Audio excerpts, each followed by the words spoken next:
रूप में हमें मतलब प्रदान करती है शक्तियों को, जी। कैसे क्या? हाँ, तो 8वां नाम हम लोगों का ये माता गौरी का पड़ा। इन्होंने बड़ी तपस्या करी, गौर वर्ण प्राप्त किया, इसलिए इनको गौरी कहलाई। 9वां रूप हम लोगों का आता है माता सिद्धि दात्री देवी का।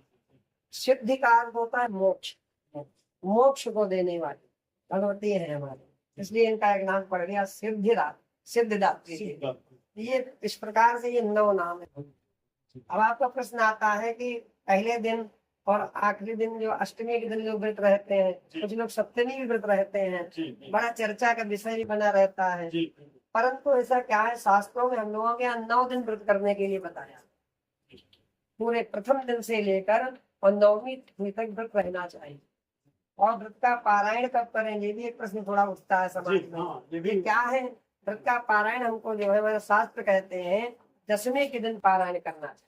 10वें जैसे जो अष्टमी रहते हैं, जो अष्टमी रहने का कोई विधान नहीं, कोई विधान नहीं। हाँ, पहले दिन रहने कोई विधान नहीं। विधान हमारा है शास्त्रों में पूरा 9 दिन का व्रत रहा है।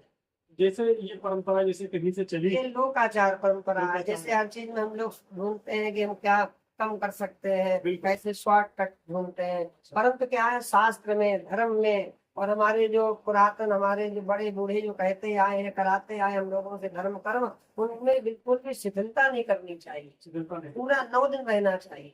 हम लोगों के 9 दिन का व्रत नहीं, 1-1 महीने के व्रत है, 1-1 वर्ष के व्रत है।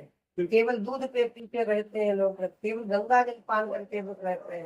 तो हम लोग 9 दिन तो व्रत रह ही सकते हैं भगवती के लिए। व्रत में पंडित जी जैसा कि क्या चीजें हमें यानी आहार के रूप में लेनी चाहिए, और कैसा हमारा यानी विचार और रहन सहन इस दौरान, इस नवरात्रि यानी पर्व के दौरान कैसा रखना चाहिए, हमारी दिनचर्या कैसी होनी चाहिए, तो ये एक बड़ा विषय है। तो बहुत सुंदर प्रश्न है आपका, क्योंकि हमारे यहाँ शास्त्रों में कहा जाता है धर्म की सीढ़ी पे हम तभी चढ़ पाएंगे जब हमारा आहार शुद्ध हो। एक श्रुति आती है आहार शुद्ध सत्य शुद्धि। जब तक हमारा आहार शुद्ध नहीं होगा तो हमारा मन भी शुद्ध नहीं होगा, और मन शुद्ध नहीं होगा तो हमारी वाणी भी शुद्ध नहीं होगी। तो जैसा कि मैं देखता हूँ लोग साबूदाना है और तरह तरह के, मैंने देखा पूड़ी भी लोग बना करके खाते हैं। मैंने देखा कोई बोलेगा सिंघाड़ा का वो है आटा, इसका पूड़ी लोग बनाते हैं। तो कई तरह तरह के फ्लेवर को तैयार करके उस व्रत के दौरान जो है उसका सेवन करते हैं और कहते हैं मैं 9 दिन का व्रत मान कर रखा हूँ। तो क्या ये करना एक वाजिब है या ऐसा समझा? नहीं, ये बिल्कुल उचित नहीं है धर्मशास्त्रों के अनुसार। परंतु जिसका कोई स्वास्थ्य अच्छा ना चल रहा हो और भक्ति करना चाह रहा है, व्रत करना चाह रहा है, उनके लिए कोई दोष नहीं है। दोष नहीं है। परंतु जो बिल्कुल ठीक है, स्वस्थ है, उनको भगवती के लिए उपवास करना ही चाहिए। क्योंकि ये उपवास है, ये व्रत है। क्या है कि हमारे जीवन में क्या है, हम इन चीजों से दूर रहना है, और हम अन्न को छोड़ के और दूसरे अन्नों को ग्रहण कर रहे हैं, उससे ज्यादा ग्रहण कर रहे हैं। तो ये कोई व्रत नहीं है, इससे कोई फल की प्राप्ति नहीं होती। हाँ, जैसा कि व्रत में क्या चीजें हमें करनी चाहिए, फलों का सेवन करना चाहिए, जैसा कि शरीर माध्यम है हर चीज का। जैसे हमारा शरीर चल सके, ईंधन तो सबसे पहले जल। जल जल अपने आप में ईंधन होता है। जल से भी नहीं रह पा रहे हैं, तो उसके बाद भारतीय देसी गाय का दूध के द्वारा, दूध के बिना भी नहीं रह पा रहे हैं। फिर आते हैं फल। हाँ, तली भुनी चीजें तो कहीं भी नहीं आती। तली भुनी चीज बिल्कुल नहीं सेवन करना चाहिए। और बाकी अपने स्वास्थ्य को अवश्य देखना चाहिए। जब हमारा स्वास्थ्य रहेगा तभी हम कुछ कर पाएंगे। बिल्कुल नहीं, वो तो है। जैसा कि लोग श्रद्धा भक्ति इनकी जुड़ी हुई है, तो कहीं ना कहीं थोड़ा अस्वस्थ है, तो वो हो सकता है कि वो व्रत रखने में असमर्थ हो रहे हैं। तो जो हमें लगता है ये जो चीजें निकाली गई, जैसे जो तरीके निकाले गए, तो शायद इसी के लिए निकाले गए, लेकिन उसको मैं देखता हूँ लगभग अब सभी हेल्दी लोग भी यूज करते हैं। और उन चीजों से जैसा कि शक्ति का आवाहन कैसे किया जाए, माता को कैसे प्रसन्न किया जाए, उसके लिए थोड़ा सा आपके द्वारा। माता को प्रसन्न क्या हम लोग कर सकते हैं, माता हमेशा प्रसन्न रहती है बालकों जी, क्योंकि हम लोग सब उन्हीं की संतान है। परम पिता परमात्मा जो भी है, भगवान सब एक ही है, कुछ भी अलग नहीं। तुम स्वाहा तुम सदा तुम ही वसटकारा सुराते। ब्रह्मा जी स्तुति कर रहे रात बिल्कुल बिल्कुल। तो जो भी है ये परम पिता परमात्मा यही है, जगदम्बिका ही है, पूरे जगत का पालन पोषण करने वाली भगवती है। तो ये हमेशा अपने बच्चों से पसंद रहती है। केवल आज के समय में कुछ अगर हम यहाँ से कुछ लेना चाहें तो यही ले सकते हैं कि हम अपने आहार को शुद्ध करें।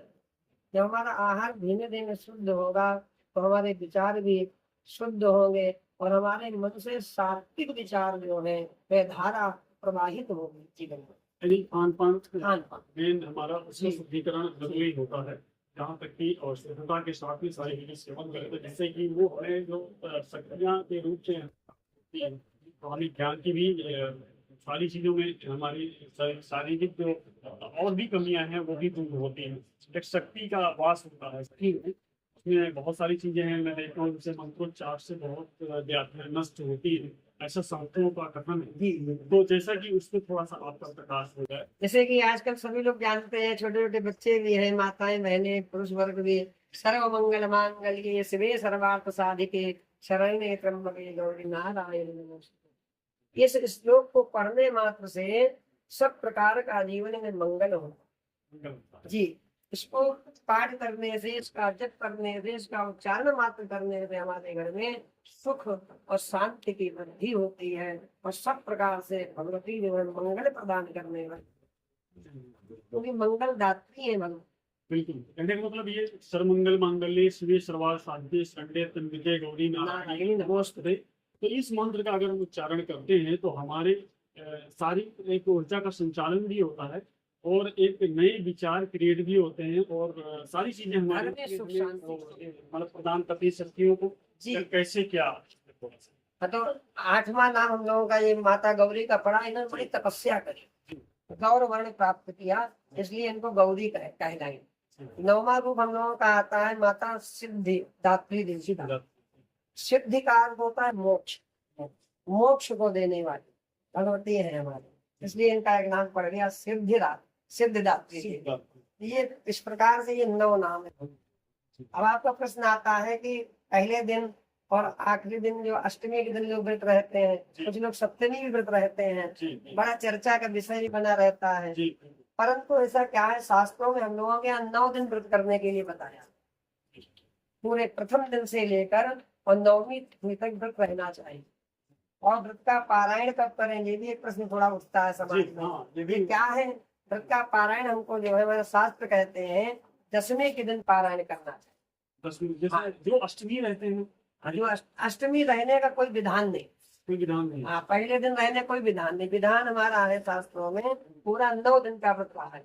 जैसे ये परंपरा जैसे कहीं से चली, ये लोकाचार परंपरा है। जैसे हर चीज में हम लोग ढूंढते हैं कि हम क्या कम कर सकते हैं, कैसे शॉर्टकट ढूंढते हैं, परंतु क्या है शास्त्र में, धर्म में और हमारे जो पुरातन, हमारे जो बड़े बूढ़े जो कहते आए हैं, कराते आए हम लोगों से धर्म कर्म, उनमें बिल्कुल भी शिथिलता नहीं करनी चाहिए। पूरा 9 दिन रहना चाहिए। हम लोगों के 9 दिन का व्रत नहीं, एक महीने के व्रत है, एक वर्ष के व्रत है। केवल दूध पे पीते रहते हैं लोग, केवल गंगा जल पान करके व्रत रहते हैं। तो हम लोग 9 दिन तो व्रत रह सकते हैं भगवती के लिए। व्रत में पंडित जी जैसा कि क्या चीजें हमें यानी आहार के रूप में लेनी चाहिए और कैसा हमारा यानी विचार और रहन सहन उस दौरान, इस नवरात्रि यानी पर्व के दौरान कैसा रखना चाहिए, हमारी दिनचर्या कैसी होनी चाहिए, तो ये एक विषय है। तो बहुत सुंदर प्रश्न है आपका, क्योंकि हमारे यहाँ शास्त्रों में कहा जाता है धर्म की सीढ़ी पे हम तभी चढ़ पाएंगे जब हमारा आहार शुद्ध होगा। एक श्रुति आती है आहार शुद्ध सत्य शुद्धि। जब तक हमारा आहार शुद्ध नहीं होगा तो हमारा मन भी शुद्ध नहीं होगा, और मन शुद्ध नहीं होगा तो हमारी वाणी भी शुद्ध नहीं होगी। तो जैसा कि मैं देखता हूँ लोग साबूदाना है और तरह तरह के, मैंने देखा पूड़ी भी लोग बना करके खाते हैं। मैंने देखा कोई बोलेगा सिंघाड़ा का वो है आटा, इसका पूड़ी लोग बनाते हैं। तो कई तरह तरह के फ्लेवर को तैयार करके उस व्रत के दौरान जो है उसका सेवन करते हैं और कहते हैं मैं 9 दिन का व्रत मानकर रखा हूँ। तो क्या ये करना एक वाजिब है या ऐसा समझा? नहीं, ये बिल्कुल उचित नहीं है धर्मशास्त्रों के अनुसार। परंतु जिसका कोई स्वास्थ्य अच्छा ना चल रहा हो और भक्ति करना चाह रहा है, व्रत करना चाह रहा है, उनके लिए कोई दोष नहीं है। दोष नहीं है। परंतु जो बिल्कुल ठीक है, स्वस्थ है, उनको भगवती के लिए उपवास करना ही चाहिए, क्योंकि ये उपवास है, जी। ये व्रत है। क्या है कि हमारे जीवन में क्या है, हम इन चीजों से दूर रहना है, और हम अन्न को छोड़ के और दूसरे अन्नों को ग्रहण कर रहे हैं, उससे ज्यादा ग्रहण कर रहे हैं, तो ये कोई व्रत नहीं है, इससे कोई भी फल की प्राप्ति नहीं होती। हाँ जैसा बिल्कुल। कि व्रत में क्या चीजें हमें करनी चाहिए, फलों का सेवन करना चाहिए, जैसा कि शरीर माध्यम है हर जी चीज का, एक जैसे हमारा शरीर चल सके। ईंधन तो सबसे चाहिए। पहले जल, जी जल। जल अपने आप में ईंधन होता जी है। जल, जल से भी नहीं रह पा रहे हैं, तो उसके बाद भारतीय देसी गाय का दूध, दूध के द्वारा, दूध के बिना भी नहीं रह पा रहे हैं। फिर आते हैं फल। फल इसके हाँ, बाद तली भुनी चीजें तो कहीं भी नहीं आती, इसका सेवन नहीं करना तली भुनी चीज बिल्कुल नहीं सेवन करना चाहिए। और बाकी अपने स्वास्थ्य को अवश्य देखना चाहिए, जब हमारा स्वास्थ्य रहेगा तभी हम कुछ करेंगे। बिल्कुल नहीं, वो तो है। जैसा कि लोग श्रद्धा भक्ति इनकी जुड़ी हुई है, तो कहीं ना कहीं थोड़ा अस्वस्थ है, तो वो हो सकता है कि वो व्रत रखने में असमर्थ हो रहे हैं। तो जो हमें लगता है ये जो चीजें निकाली गई, जैसे जो तरीके निकाले गए, तो शायद इसी के लिए निकाले गए, लेकिन उसको मैं देखता हूँ लगभग अब सभी हेल्दी लोग भी यूज करते हैं। और उन चीजों से जैसा कि शक्ति का आवाहन कैसे किया जाए, माता को कैसे प्रसन्न किया जाए, उसके लिए थोड़ा सा आपके द्वारा। माता को प्रसन्न क्या हम लोग कर सकते हैं, माता हमेशा प्रसन्न रहती है बालकों में। जी क्योंकि हम लोग सब उन्हीं की संतान है, परम पिता परमात्मा जो भी है भगवान सब एक ही है, कुछ भी अलग नहीं। तुम स्वाहा तुम सदा तुम ही वसटकारा सुरा, ब्रह्मा जी स्तुति कर रहे रात में। तो जो भी है ये परम पिता परमात्मा यही है, जगदम्बिका ही है, पूरे जगत का पालन पोषण करने वाली भगवती है। तो ये हमेशा अपने बच्चों से प्रसन्न रहती है। केवल आज के समय में कुछ अगर हम यहाँ से कुछ लेना चाहें, यही ले सकते हैं कि हम अपने आहार को शुद्ध करें। जब हमारा आहार धीमे धीमे शुद्ध होगा तो हमारे विचार भी शुद्ध होंगे, और हमारे मन से सात्विक विचार जो है वह धारा प्रवाहित होगी जीवन में। यदि खान पान खान-पान। मेन हमारा उसमें शुद्धिकरण जरूरी होता है, जहाँ तक कि और शुद्धता के साथ ही सारी चीजें सेवन करें, तो जैसे कि वो हमें जो शक्तियाँ के रूप से हमें प्राप्त होती है, तो हमें ज्ञान की भी सारी चीजों में हमारी शारीरिक जो और भी कमियां हैं वो भी दूर होती हैं। एक शक्ति का वास होता है सही में, उसमें बहुत सारी चीजें हैं। मैं देखता हूँ जैसे मंत्रोच्चार से बहुत व्याधियाँ नष्ट होती है, ऐसा शास्त्रों का कथन है। तो जैसा कि उस पर थोड़ा सा आपका प्रकाश हो जाए। जैसे कि आजकल सभी लोग जानते हैं, छोटे छोटे बच्चे भी हैं, माताएं बहनें पुरुष वर्ग भी, सर्व मंगल मांगल्ये शिवे सर्वार्थ साधिके शरण्ये त्र्यंबके गौरी नारायण नमोस्तुते। इस श्लोक को पढ़ने मात्र से सब प्रकार का जीवन में मंगल होगा जी। इसको पाठ करने से, इसका जप करने से, इसका उच्चारण मात्र करने से हमारे घर में सुख और शांति की वृद्धि होती है, और सब प्रकार से भगवती जो है मंगल प्रदान करने वाली, क्योंकि मंगल दात्री है भगवान।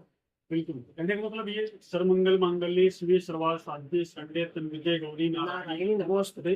तो इस मंत्र का अगर हम उच्चारण करते हैं तो हमारे सारी एक ऊर्जा का संचालन भी होता है, और एक नए विचार क्रिएट भी होते हैं, और सारी चीजें हमारे देश लड़े जा रहे हैं जी बिल्कुल। इनकी शांति के लिए भी यही है जी कि हम भगवती की शरणागति करें। आप देखते हैं देवी का चित्र क्या है, सोम महिषासुर मधु कैटव आदि का भगवती ने समय समय पर प्रकट होकर उनको क्या नाम उनका संहार किया। इसी प्रकार ये है कि जब बिगड़ने लगता है तो किसी न किसी रूप में भगवती जो है अवतरण होती है, और राक्षसों का दुष्टों का संहार किया। तो ये रहा हमारे बहुत ही मर्मज्ञ अध्यात्म के बारे में पंडित राजेश शुक्ला जी, और इन्होंने 9 देवियों के बारे में, 9 शक्तियों के बारे में विस्तृत चर्चा में अपनी बात रखी है। जैसा कि इन चर्चा का माध्यम यही रहा कि आप लोग अगर इस चर्चा के माध्यम के द्वारा कुछ नई जानकारी हासिल करना चाहते हैं तो ये वीडियो जरूर देखें और लाइक सब्सक्राइब जरूर करें। धन्यवाद। जय माता। जय माता।